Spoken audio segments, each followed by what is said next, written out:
ஏய் மச்சான், இந்த வேலையை மட்டும் நம்ம கரெக்டாக செஞ்சுட்டேன்னு வையே, லைஃப்பில் செட்டில் ஆயிடலாம். என்ன வேலை மச்சான்? சரக்கை கரெக்டான இடத்துல சேர்த்துட்டேன்னு வையே, லைஃப்பில் நமக்கு செட்டில்மெண்ட் தான் மச்சான்.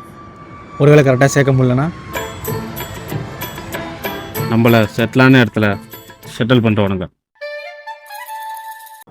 சரிடா, இப்போ சரக்கு எங்கே இருக்கு? அது செட்டில்டான இடத்துல இருக்கு. இப்போ எப்படி இருந்தது உனக்கு? கடுப்பா இல்லை? அந்த மாதிரி தான் நீ என்ன கேட்கும்போது கடுப்பாக இருந்தது. இனிமேல் இந்த மாதிரி கேள்வியெல்லாம் கேட்காத. இப்போ எப்படி தான் லைஃப்ல செட்டில் ஆகுறது? வேற வழியே இல்லையா? வேர்வை செஞ்சு உழைக்கணும். முடியுமா? சரி, அப்போ சரக்கு எங்கே இருக்கு அதே சொல்லு. அதான் சொன்னல, அது ஒரு செட்டில்டான இடத்துல இருக்குன்ட்டுன்னு.